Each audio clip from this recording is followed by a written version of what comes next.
Baik, Bismillahirrahmanirrahim. Assalamualaikum warahmatullahi wabarakatuh. Selamat siang semuanya. Gimana kabarnya hari ini? Semoga semuanya dalam keadaan sehat walafiat. Amin ya rabbal alamin.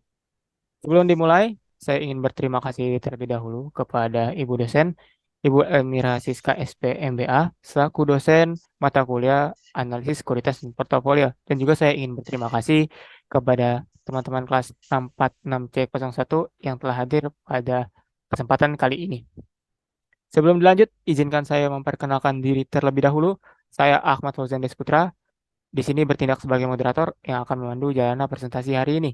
Kami dari kelompok 2, di sini kami akan menjelaskan analisis kinerja portofolio. Anggotanya ada saya sendiri, Ahmad Fauzan Desputra, lalu ada rekan saya Intan Maulidia, dan juga ada satu lagi rekan saya Sulistiani. Next.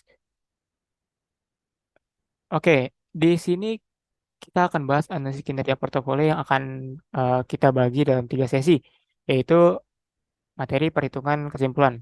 Oke, pada sesi ini eh, kita atau kami bertindak sebagai investor yang akan menjelaskan bagaimana sih kinerja portofolio kami pada beberapa periode yang kami pilih. Dan itu akan kami rangkum dalam 3 sesi yang tadi, materi, perhitungan, dan kesimpulan. Baik, selanjutnya kita masuk ke analisis kinerja portofolio bagian materi yang akan dijelaskan oleh rekan saya, Intan Maulida. Kepada Intan, dipersilakan. Baik, selanjutnya di sini saya ingin dia akan menjelaskan mengenai apa sih itu portofolio.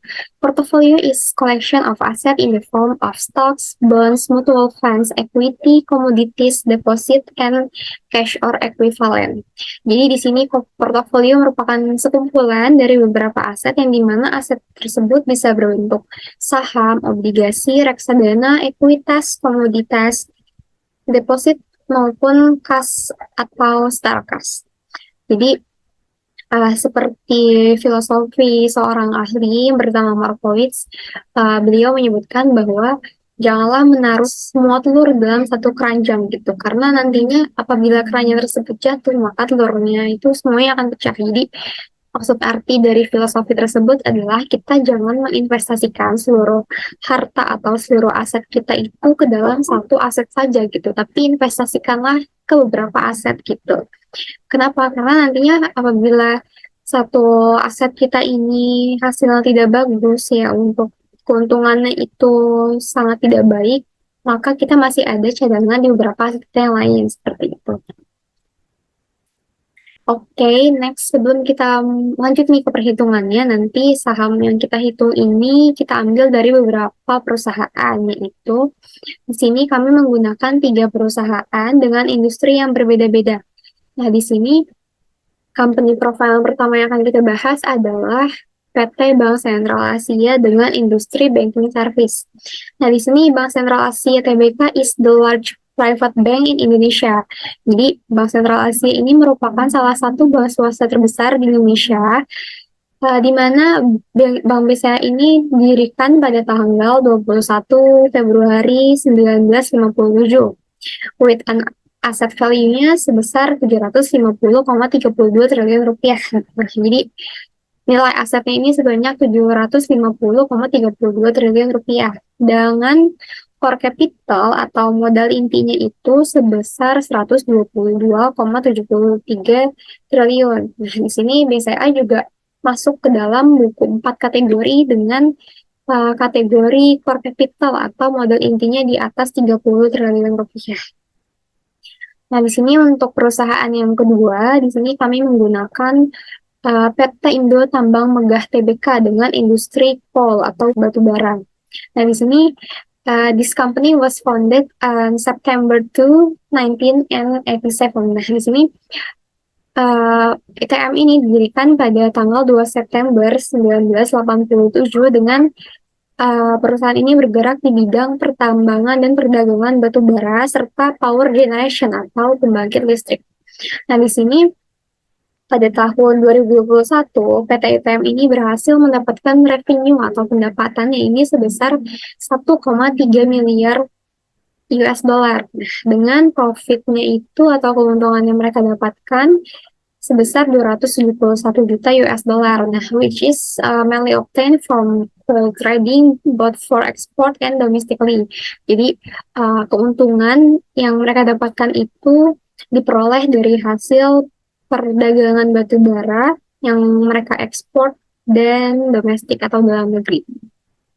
Nah, jadi PT ITM ini merupakan anak perusahaan dari bambu mineral di Singapura. Nah, di sini untuk selanjutnya ada perusahaan Telkom Indonesia dengan industri yang berbeda yaitu telekomunikasi. Di sini PT Telkom berdiri pada tanggal 6 Juli 1965. Nah, di tahun 2021 ini Telkom berhasil mendapatkan revenue-nya sebesar 143,2 triliun dengan net profit atau keuntungan bersihnya ini sebesar 24,8 triliun. Oke, next. Nah, selanjutnya kita akan membahas mengenai materi yang selanjutnya di sini ada portfolio return, di mana return is profit obtained by investor from the funds invested in an investment. Nah, jadi di sini return itu merupakan sebuah keuntungan yang diperoleh oleh investor dari dana yang mereka investasikan dalam suatu investasi. Nah, di sini ada three types of return. Jadi return ini terbagi menjadi tiga tipe, yaitu ada expected return, ada actual return, dan ada historical return. Nah, di mana expected return ini merupakan return yang diharapkan oleh investor di masa yang mendatang, gitu, di masa depan, di masa mendatang. Nah, sedangkan untuk actual return merupakan return yang telah terjadi, yang dihitung berdasarkan data historis, yang berguna sebagai dasar penentuan return ekspektasi dalam risiko di masa yang akan mendatang. Jadi perbedaannya kalau expected itu return yang diharapkan di masa mendatang, nah sedangkan kalau actual return itu merupakan return yang dihitung dari data historis masa lalu. Nah, untuk yang selanjutnya di sini ada historical return, di mana historical return itu merupakan tingkat return minimal yang dikehendaki oleh investor atas preferensi subjektif investor terhadap risiko seperti itu. Oke, next. Nah, selanjutnya di sini kita membahas portfolio return selanjutnya, yaitu untuk perhitungan return ini terbagi menjadi dua, ada return aritmatika dan ada return geometri.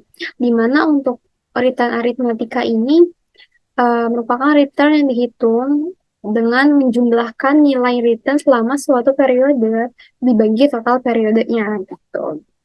Nah, jadi untuk contoh, misal ada returnnya selama 5 tahun, jadi kita akan menjumlahkan return harga nilai return itu selama 5 tahun, kemudian dibagi total periode atau 5, seperti itu.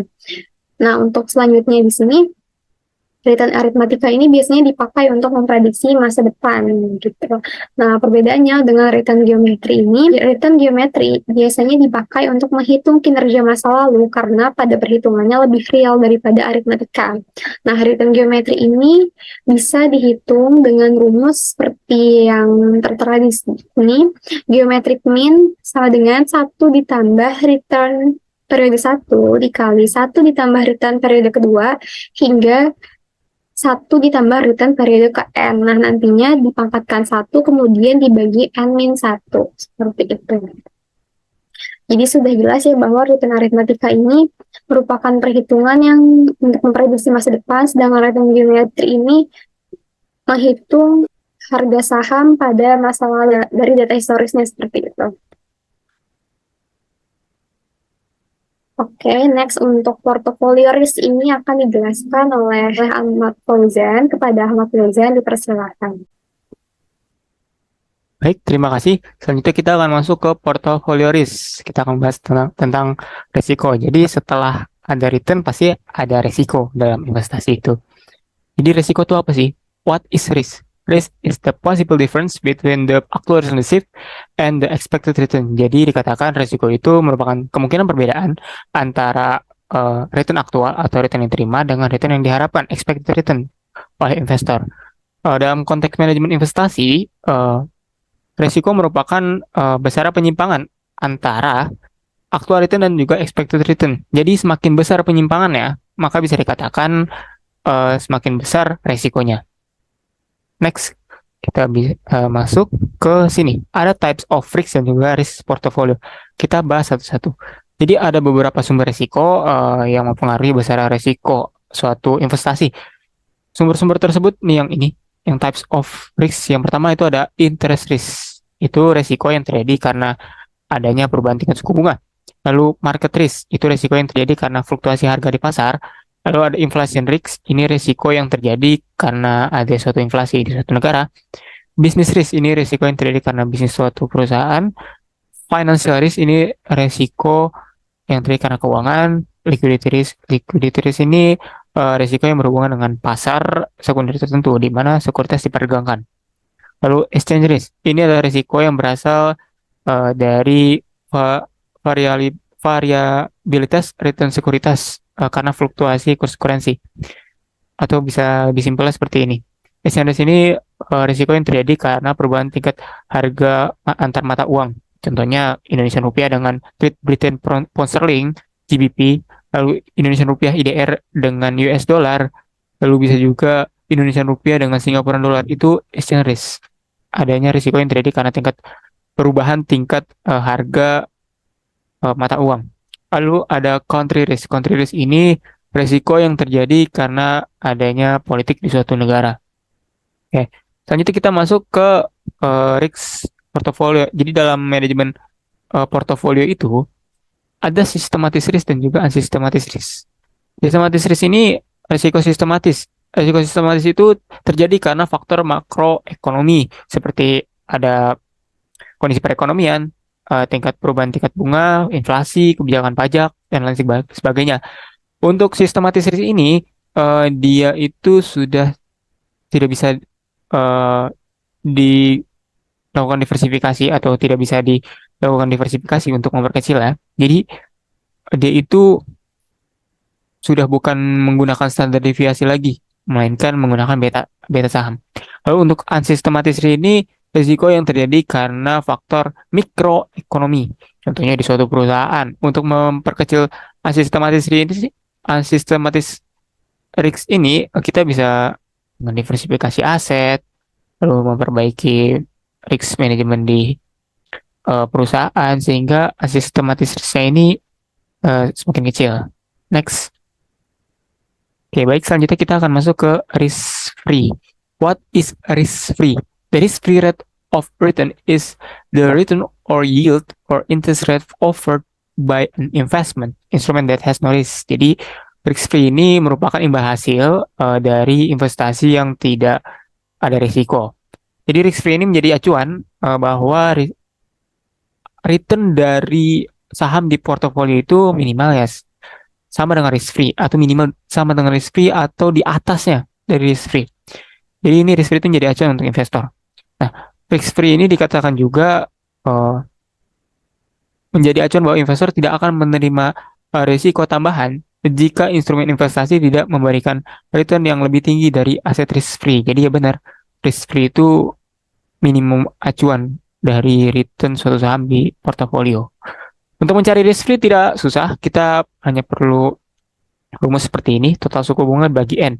N itu banyaknya periode, misalkan satu tahun ada 12, berarti jumlah jumlah data risk free-nya ada 12, berarti N-nya 12. Kalau 3 tahun berarti 36 bulan. Kalau 5 tahun tinggal kali aja 5 kali 12. Seperti itu. Oke, next kita masuk ke portofolio beta. Untuk portofolio beta ini akan dijelaskan oleh rekan saya, akan dijelaskan oleh teman saya Sulistiani. Kepada Sulis dipersilakan. Oke, di sini saya akan menjelaskan mengenai portfolio beta. Beta is a measure of the systematic risk of a stock or portfolio relative to market risk. Nah, beta ini merupakan pengukuran risiko sistematis dari suatu saham atau portfolio relatif terhadap risiko pasar. Beta juga berfungsi sebagai pengukur volatilitas return saham atau portfolio terhadap return pasar. Nah, kita bisa lihat di sini rumus beta adalah REIT atau return saham pada akhir bulan sama dengan PT dikurang PT 1 dibagi dengan PT 1 atau closing price pada akhir bulan dikurang dengan closing price pada akhir bulan sebelumnya dibagi dengan closing price pada akhir bulan sebelumnya. Nah, beta merupakan indeks dari resiko sistematis karena kondisi pasar. Semakin tinggi beta suatu saham, semakin tinggi reaksinya terhadap indeks.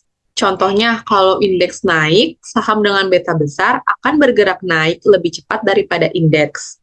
Nah, kalau nilai betanya 1, berarti pergerakannya seiring dengan indeks atau sama. Nah, kalau misalkan betanya kecil sekali, 0 misalnya, berarti tidak ada hubungannya dengan indeks, bahkan kadangkala berlawanan dengan arah indeks. Biasanya ini terjadi pada saham-saham kategori goreng. Oke, next. Pada saat ini kita akan belajar mengenai analisis kinerja portofolio pada perhitungan. Next, Oke, di sini merupakan data portofolio yang kami gunakan sebagai perhitungan kinerja portofolio, yaitu di sini kami menggunakan saham BBCA dengan bobot 50%, saham ITMG dengan bobot 35%, saham Telkom dengan bobot 15%. Kami membuat diversifikasi portofolio dengan berbagai macam industri, yang harapannya ketika satu saham sedang underperform, bisa dihandle oleh saham lain yang sedang outperform. Oke, di sini kami menggunakan saham BBCA, ITMG, Telkom pada periode tahun 2020 hingga tahun 2022. Next, oke, untuk slide ini akan dijelaskan oleh rekan saya, Intan. Kepada Intan dipersilakan.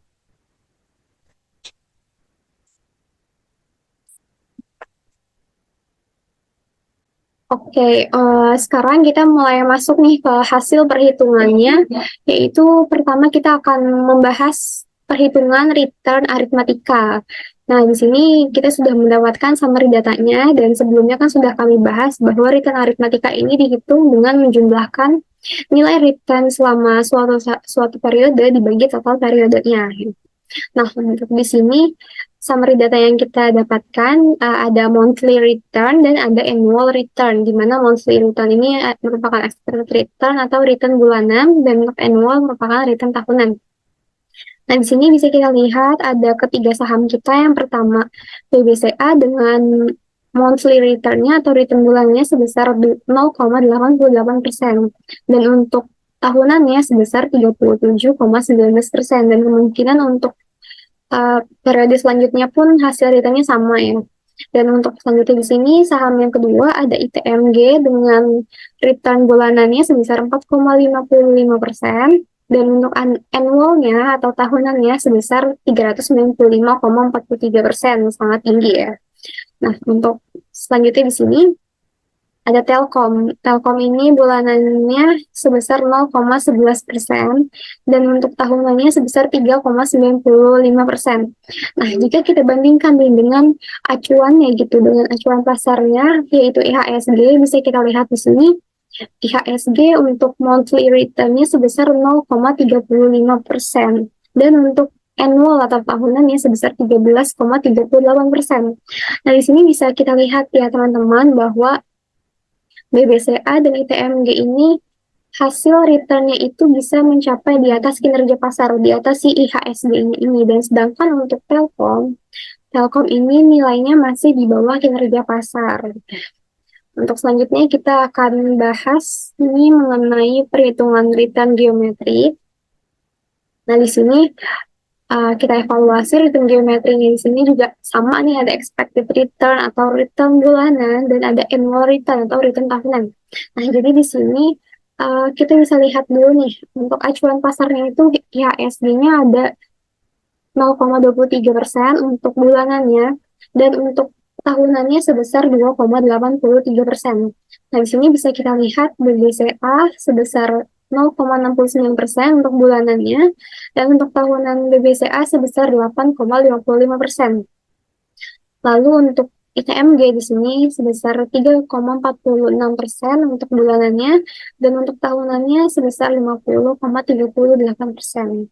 Nah, di sini BBCA dan ITMG berhasil return-nya ini mencapai di atas kinerja pasar, di atas si IHSG. Namun untuk Telkom, lagi-lagi Telkom berada di bawah kinerja pasar, yaitu dengan expected return-nya sebesar minus 0,16%, dan untuk annual return Telkomnya ini hanya minus 1,88%. Oke, next kita membahas mengenai portfolio return, annualized return ya, atau return tahunan di sini. Di sini kita membagi menjadi 3 tahun nih, per tahun, disetahunkan gitu ya, mulai dari tahun 2020, 2021, dan 2022. Nah, di sini bisa kita lihat bahwa yang warna biru ini merupakan IHSG atau acuan pasarnya. Lalu untuk yang orange ini adalah BBCA, untuk yang abu ITMG, dan kuning itu Telkom. Nah, kita akan membahas yang pertama ini untuk tahun 2020. Untuk tahun 2020 ini IHSG-nya sebesar minus 0,09%. Dan untuk BBCA berada di atas pasar, di atas IHSG sebesar 1,27%. Dan untuk ITMG-nya di sini sebesar 22,70%.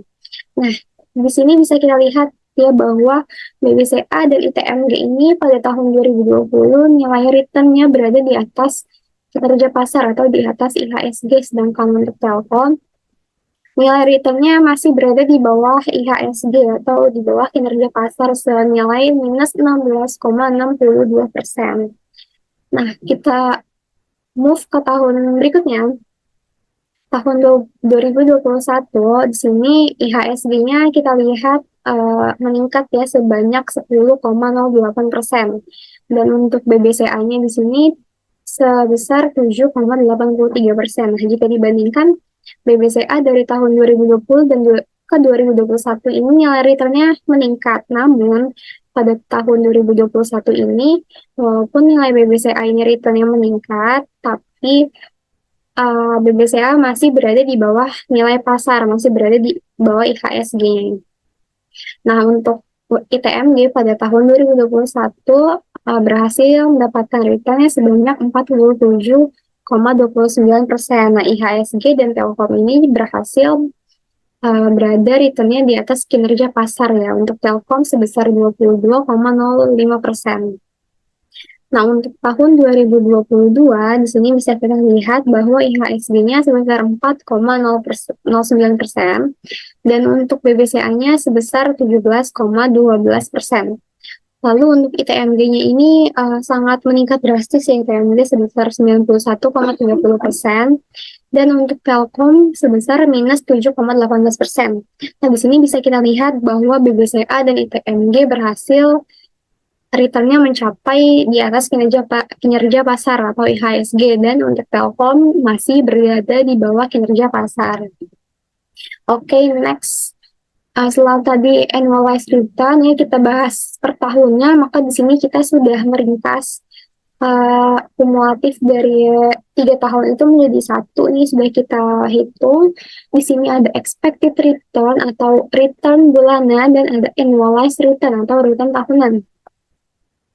Nah, di sini kita akan membahas terlebih dahulu mengenai expected return atau return bulanannya. Bisa kita lihat di sini yang biru adalah IHSG, yang merah ini BBCA, untuk yang kuning ini ITMG, dan hijau Telkom. Nah, di sini expected return untuk IHSG sebesar 0,23%.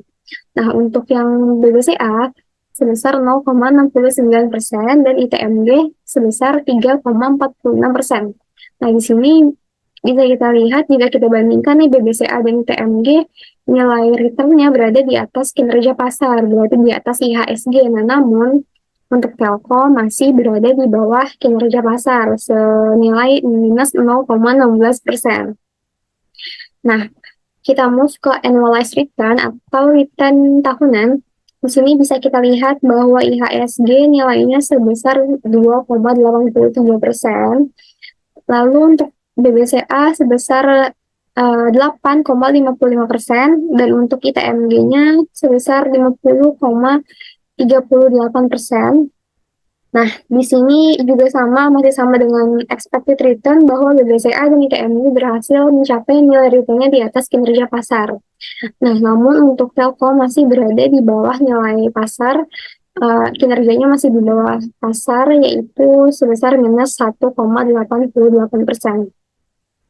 Nah, jika kita simpulkan nih di sini kenapa BBCA dan ITMG itu nilai returnnya bisa tinggi gitu dibandingkan Telkom, karena jika kita lihat nih pada data historis data saham mereka nih melonjak naik yang luar biasa setelah minus pada masa pandemi tahun 2020 ya, pada saat itu COVID-19 dari tahun 2020. Nah, setelah itu IDX menyebut bahwa saat pandemi jumlah investor yang ada di pasar modal mereka ini meningkat karena banyaknya investor baru yang datang sehingga nilai harga sahamnya cepat recovery seperti itu. Makanya return BBCA dan ITMG itu bisa berhasil meningkat seperti itu. Oke, untuk selanjutnya mengenai portfolio risk akan dijelaskan oleh rekan saya Ahmad Fauzan. Kepada Ahmad Fauzan dipersilakan. Oke, baik, terima kasih. Selanjutnya kita akan masuk ke portofolio risk, perhitungan resiko ya. Jadi di sini teman-teman bisa lihat ada grafik resiko. Kita akan coba untuk menjelaskan bagaimana sih resiko dari saham-saham kami pada portofolio kami jika kami bagi untuk periode 2020 saja, 2021 saja, dan juga 2022 saja. Oke, kita ke tahun 2020 terlebih dahulu. Untuk resiko IHSG itu warna biru, oranye itu BBCA, abu-abu ini TMG, kuning ini TLKM. Oke, baik. Untuk resiko BBCA saat itu 26,50%. Jika dilihat ketiga saham kami itu resikonya berada di atas resiko IHSG. Hanya BBCA dan TLKM yang tidak terlalu jauh gapnya. Baik, untuk BBCA sekitar 28,76%. Untuk ITMG sekitar 76,26%. Lalu untuk TLKM sekitar 34,46%. Ketiganya berada di atas risiko IHSG. Move ke tahun 2021, di tahun 2021 ini terlihat semua risiko mengalami penurunan. Untuk yang warna biru ini masih IHSG, oranye BBCA, abu-abu ITMG, dan juga TLKM warna kuning. Resiko dari IHSG turun yang saat 2020 itu 26,50%, IHSG 9,83% di tahun 2021. Akan tetapi tiga saham kami itu masih di atas resiko IHSG walaupun mengalami penurunan dari tahun 2020 ke 2021. Oke, untuk BBCA sekitar 17,59%, ITMG 40,93%, dan TLKM 22,34%. Ketiganya masih di atas risiko IHSG.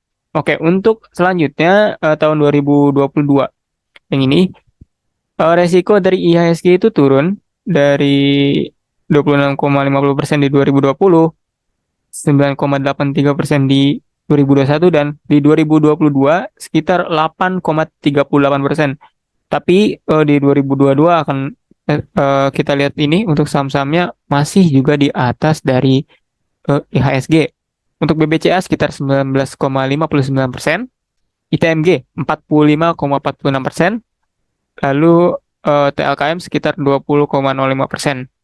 Hanya IHSG dan juga TLKM yang konsisten turun 34,46%, 22,34%, dan juga 20,05%, sama kayak IHSG yang sama-sama turun.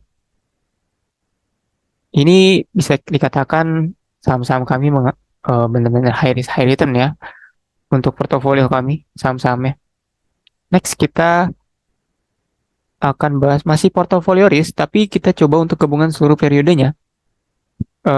Dari keseluruhan itu kita coba hitung resikonya dari resiko bulanan yang ini yang pojok kiri atas grafiknya, dan resiko tahunan yang pojok kanan bawah. Oke, kita ke resiko bulanan terlebih dahulu. Yang warna biru ini untuk IHSG, merah BBCA, kuning ITMG, dan hijau TLKM. BBCA bulanannya resikonya sekitar 4,79%. IHSG 4,79%, BBCA 6,33%, ITMG 15,91%, TLKM 7,51%. Dari ketiga saham kami masih berada di atas IHSG. Untuk BBCA dan Telkom gapnya tidak terlalu jauh dari resiko IHSG, hanya ITMG yang benar-benar high risk high return ya, resikonya tinggi banget. Lalu jika dilihat untuk tahunan ya, jika kita setahun kan, untuk IHSG itu sekitar 16,59%, BBCA 21,93%, ITMG 55,11%, dan TLKM 26,02%. High risk, high return, ketiganya masih di atas risiko IHSG. Oke, next kita masuk ke risk free.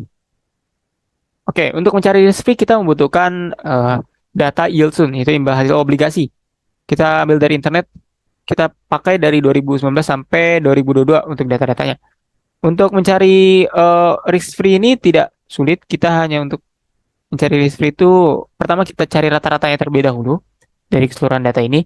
Setelah kita dapat rata-ratanya sekitar 6,788. Lalu untuk mencari risk free-nya kita bagi dengan 100 nih rata-ratanya average-nya. Sekitar 0,068 untuk risk free-nya dari tahun 2019 sampai 2022. Next, kita masuk ke portofolio beta. Oke, teman-teman bisa lihat di sini ada penjelasan dan juga ada ini nih, grafik dari beta. Ini dari IHSG dan juga ketiga saham kami. Oke, kita akan bahas tentang beta. Oke, if beta equals 1, it means that the profit level of stock E change proportionally to the market profit rate. Artinya, jika beta itu sama dengan 1, maka keuntungan dari saham itu sama dengan keuntungan dari sistematis pasar. Dan juga resiko dari saham itu sama dengan resiko dari sistematis pasar. Lalu selanjutnya, jika beta kurang dari 1, if beta over 1, berarti beta lebih dari 1. If beta over 1, it means that the profit rate for stock E has increased more than the profit rate for all stock in the market. Jadi jika beta itu lebih dari 1, bisa dikatakan profit dari saham itu berada di atas dari profit saham di keseluruhan di market. Dan juga bisa dikatakan juga untuk beta yang lebih dari 1 ini, resiko sistematisnya itu berada di atas resiko sistematis pasar. Untuk saham-saham yang beta yang lebih dari 1 itu dikategorikan sebagai saham-saham yang agresif. Untuk if beta under 1, berarti beta kurang dari 1. If beta under 1, it means that the profit rate for stock E has increased less than the profit rate for all stock in the market. Jadi jika betanya itu kurang dari 1, itu berarti profitnya itu dari saham itu berada di bawah profit keseluruhan saham yang ada di market. Dan juga untuk resiko sistematis ya dari satu saham itu, saham I, itu di bawah resiko sistematis pasar. Oke, next kita move ke ini. Grafik betanya. Grafik beta di sini ada grafik dari IHSG sebagai pasar acuan dan juga di sini ada ketiga saham kami. Oke, IHSG betanya 1. Lalu untuk saham kami pertama BBCA itu sekitar 0,532, ITMG 0,149 dan TLKM 0,422. Oke, jika teman-teman lihat ketiga saham kami itu berada di bawah IHSG betanya, di bawah 1. Itu menandakan betanya itu kurang dari 1. Berarti saham-saham kami itu saham-saham yang bertipe defensif. Untuk beta yang kurang 1 ini, itu tipe-tipe saham defensif. Oke, next. Selanjutnya ini ada portofolio performance yang akan dijelaskan oleh rekan saya, Sustiani kepada Sulis. Sustiani, dipersilakan. Baik, terima kasih Ojan atas waktunya. Di sini saya akan menjelaskan mengenai portfolio performance. Dan di sini yang pertama ada share ratio. The share ratio method is a method that use the concept of the capital market line or a technique commonly referred to as the reward to variability ratio to compare performance. Nah, share ratio merupakan metode yang menggunakan konsep capital market line atau CML atau teknik yang bisa disebut dengan reward to variability ratio untuk membandingkan kinerja portofolio. Nah, SHARE is estimated by comparing the portfolio risk premium or the difference between the average portfolio return and the risk-free interest rate with the portfolio risk or standard deviation. Nah, indeks SHARE ini pertama kali dikembangkan pada tahun 1966 oleh William F. Sharpe. Nah, indeks Sharpe dihitung dengan membagi excess return dengan variabilitas return portfolio. Sharpe diestimasi dengan membandingkan premi risiko antara portofolio atau selisih antara pengembalian rata-rata portofolio dan tingkat bunga free dengan risiko portofolio atau gunakan standar deviasi. Use the following equation to calculate the Sharpe index. Nah, di sini gunakan persamaan berikut untuk menghidup indeks Sharpe. Di sini formulanya sama dengan Sharpe sama dengan adalah return dikurangi risk free dibagi dengan risk. Nah, terus kita bisa move ke grafiknya, bisa dilihat ada garis biru yang titik-titik itu, trend line-nya itu yang disebut dengan CML atau Capital Market Line. Nah, capital market line ini merupakan keadaan equilibrium pasar yang menyangkut return ekspektasi dan risiko yang dapat digambarkan oleh garis pasar modal atau capital market line. Nah, market line ini merupakan garis yang menunjukkan semua kemungkinan kombinasi portofolio efisien yang terdiri dari aktiva-aktiva berisiko dan aktiva bebas risiko. Beberapa hal yang perlu diperhatikan untuk CML adalah CML hanya terdiri dari portofolio efisien yang berisi dengan aktiva bebas risiko, portofolio pasar atau portofolio kombinasi dari keduanya. Nah, terus kita bisa lihat ya, jadi di indeks Sharpe ini ada BBCA sama ITMG yang di atas garis pasar yang sedang kalau misalnya dibilang outperform, dan sedangkan Telkom ini lagi underperform atau di bawah garis pasar itu. Yang garis pasar itu dari return IHSG sama risk free. Nah, maksudnya di sini adalah atas setiap 1% risk, saham BBCA memberikan excess return sebesar 8,3%, ITMG sebesar 79,10%, dan Telkom sebesar minus 33,32%. Nah, saham BBCA dan ITMG memberikan hasil yang positif pada periode ini tahun 2020 sampai 2022. Nah, semakin tinggi kinerja indeks sebuah portofolio, maka semakin tinggi kinerja portofolio tersebut, begitupun sebaliknya. Oke, boleh next.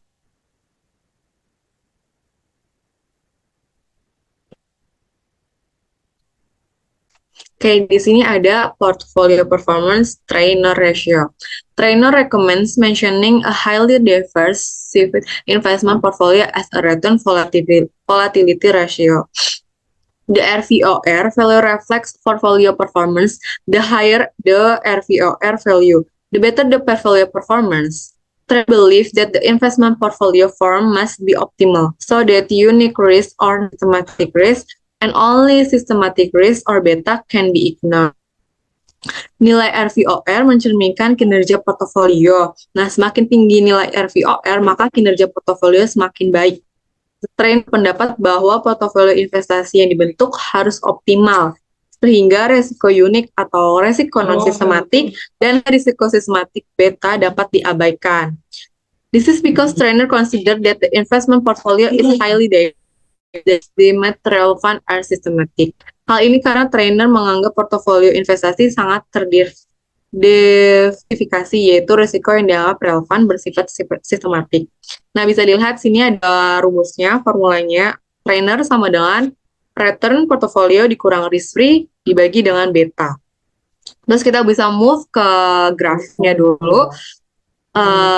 Kalau di sini ada garis trend line ya. Kalau sebelumnya di Sharpe ratio itu namanya CML, kalau misalnya di trainer ratio ini namanya SML atau security market line. Nah, security market line ini menunjukkan trade-off antara resiko dan return ekspektasi untuk sekuritas individual sebagai penggambaran secara grafis dari model CEPM, berbeda dengan CML yang menggambarkan trade-off antara risiko trade dan ekspektasi untuk portofolio efisien, tetapi bukan sekuritas individual.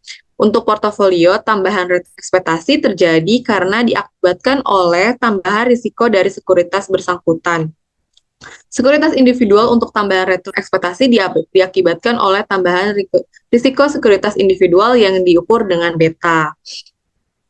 Oke, bisa dilihat ya di indeks trainer juga masih BBCA dan ITMG yang ada di atas garis pasar. Artinya BBCA dan ITMG pada periode ini outperform, di Telkom pada periode ini di index trainer juga masih underperform. Artinya, atas 1% resiko sistematis atau beta, saham BBCA memberikan excess return sebesar 3,31%, ITMG sebesar 193,16%, sedangkan Telkom minus 20,54%, dan IHSG-nya sebesar minus 0,395%. Nah, BBCA dan Telkom terbilang positif dan BBCA dan ITMG terbilang positif, dan di sini hanya Telkom yang terbilang negatif pada periode ini.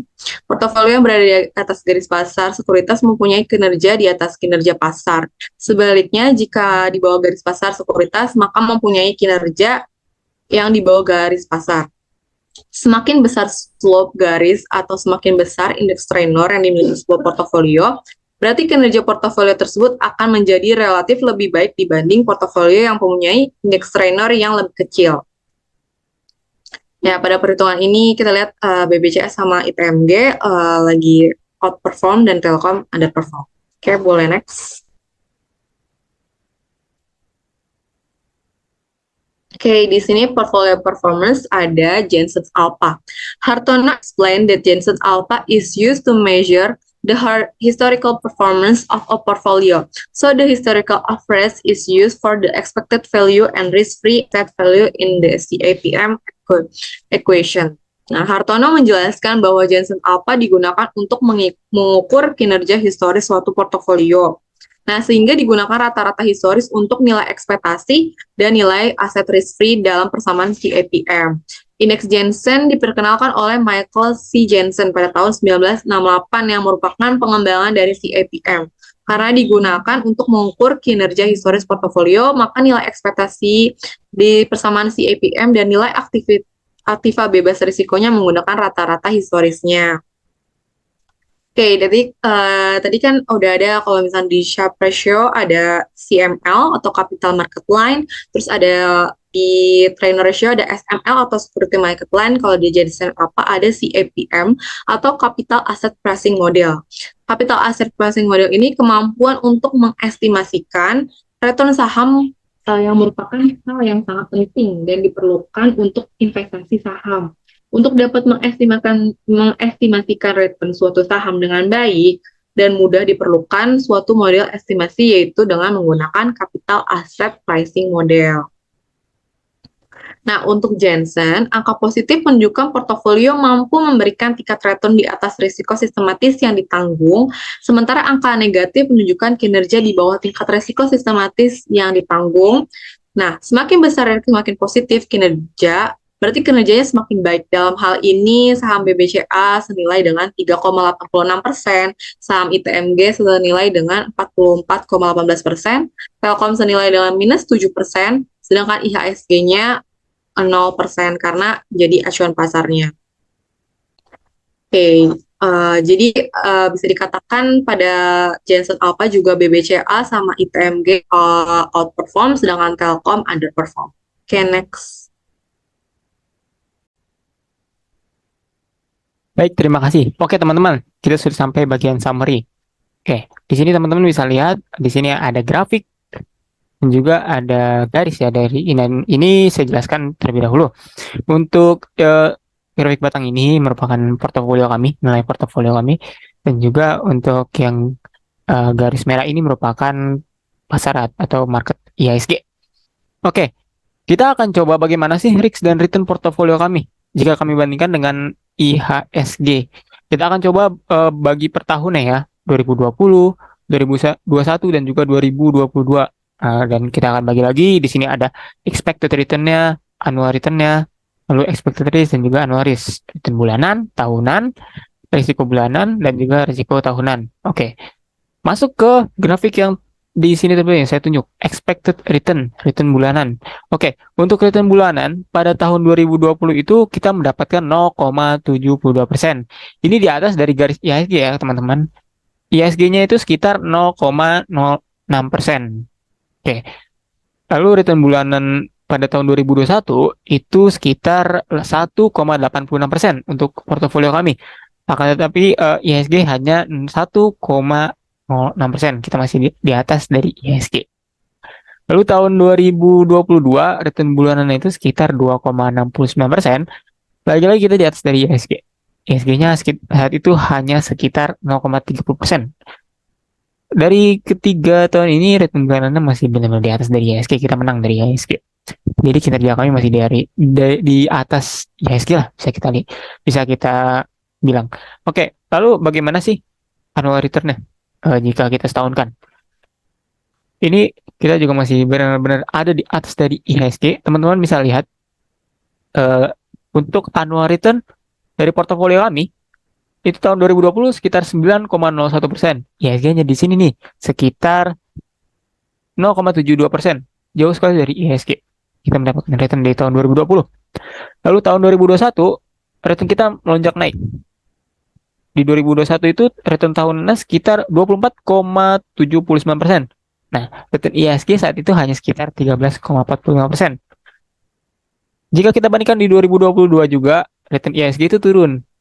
Tapi return kami naik. Jadi return kami berkembang. Di portofolio kami itu masih berkembang ya returnnya. Oke, di 2022 return kami itu tahunan sekitar 37,43% dan saat itu IHSG turun sekitar 3,62%. Jauh sekali perbandingannya. Return dan eh, antara return portofolio kami dan juga return IHSG. Jadi kinerja kami secara dari baik bulanan dan juga resiko itu lebih outperform ya portofolio kami daripada IHSG.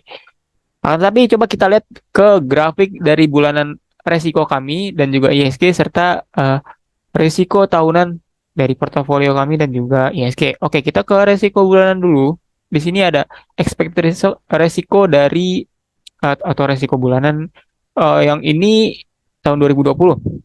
Pada saat itu resiko kami 11,28%, berada di atas resiko dari IHSG yang saat itu hanya 7,81%. Pada tahun 2021 turun resiko kami sekitar 5,70% resiko bulanannya. Nah, tapi masih di atas dari resiko IHSG ya, walaupun resiko IHSG sempat turun juga sekitar 2,83%.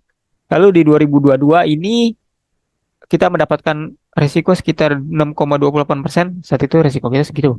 Nah, resiko IHSG itu hanya sekitar 2,53%. Risikonya turun. Tapi risiko kita malah naik di 2022. Oke, ke annual risk. Risiko yang disetahunkan per tahunnya. Di tahun 2020, risiko kita benar-benar melonjak tinggi. Itu sekitar 39,707%. Saat itu risiko IHSG hanya sekitar 27,06%. Lalu di 2021 resiko kita turun dan resiko IHSG turun 19,74% portofolio kami resikonya. Nah, untuk IHSG itu sekitar 9,80%. Nah, di 2022 resiko kami naik sekitar 21,74%. Lalu resiko IHSG itu sekitar 8,78%. Agak disayangkan untuk portofolio kami yang kami harapkan resikonya lebih rendah dari resiko IHSG. Padahal saat itu resiko IHSG bisa kita lihat dari resiko bulanan itu turun, resiko IHSG di setahun kanan juga turun, tetapi resiko kita itu malah naik. Itu yang kami sayangkan dari resiko dari portofolio kami. Oke, next kita akan bahas summary untuk keseluruhannya. Keseluruhan dari portofolio kami. Kalau tadi kan per tahun 2020, 2021, 2022 ini semua periode kita satukan. Oke, untuk returnnya kita masih di atas dari return IHSG. Itu return IHSG saat itu hanya 0,23%, kita 1,75%. Lalu ini return bulanan ya. Lalu yang ini resiko bulanan. Nah, resiko bulanan kami itu sekitar 7,94%, lebih tinggi dari resiko IHSG yang saat itu ada 4,79%. Next, ini untuk yang setahun kan ya, di setahun kan. Setahunnya itu resiko return dari portofolio kami 23,19%. Lalu return dari IHSG hanya sekitar 2,83%. Oh, jauh sekali perbandingannya. Saat itu return kami 23,19%, portofolio kami secara keseluruhan. IHSG itu hanya sekitar 2,83%. Kita masih berada di pasar, kita sangat outperform ya portofolio kami. Akan tetapi high risk, high return di sini. Baik perhitungan sebelumnya maupun perhitungan yang saat ini akan kita bahas. Annual risk dari secara keseluruhan. Resiko dari portofolio kami itu 27,49%. Saat itu resiko tahunan dari IHSG itu sekitar 16,59%. Resiko kami masih di atas dari IHSG ya. Benar, kita merasakan high risk high return dari portofolio kami. Saat return kami tinggi, tapi resiko kami juga lebih tinggi. Nah, padahal kami berharap resiko kami itu lebih rendah daripada return kami. Jadi return kami tinggi, kami harap resikonya itu lebih rendah. Akan tetapi ya secara kenyataan, return kami itu segini 23,19%, secara tahunannya resiko kami itu di atasnya 27,49%. Padahal resiko dari ISG nggak nyampe segitu. Next. Oke, kita sudah masuk ke bagian analis kinerja portofolio, bagian kesimpulan.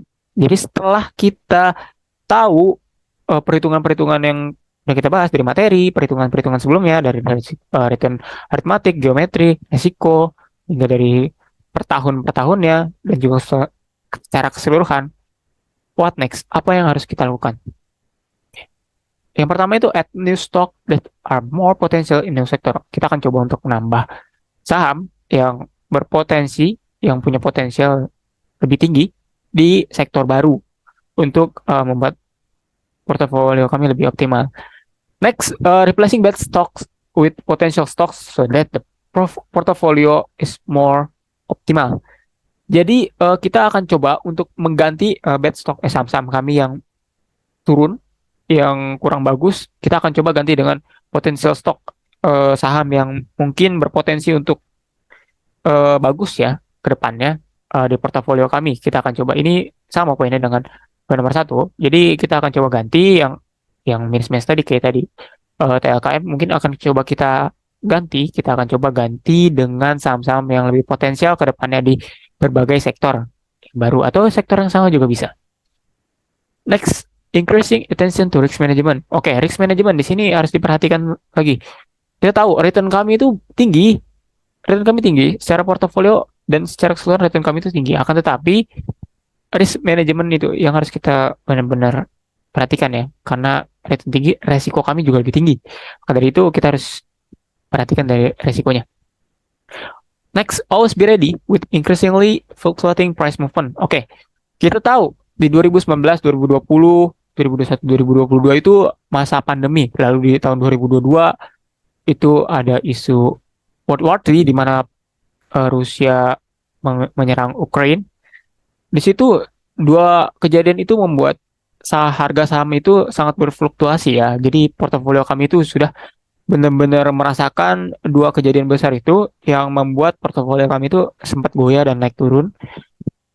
Maka ke depannya kita harus tetap ready, always be ready untuk ke depannya.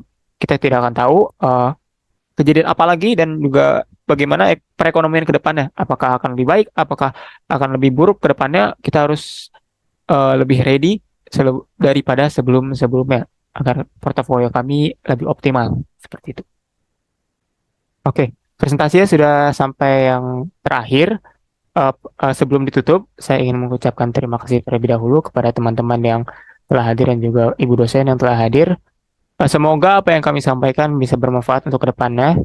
Dan kami mohon maaf jika ada salah-salah kata baik dalam perbuatan maupun kata-kata dalam penjelasan tadi. Sebelum saya tutup, saya ucapkan terima kasih sekali lagi. Kurang lebih mohon maaf. Wassalamualaikum warahmatullahi wabarakatuh.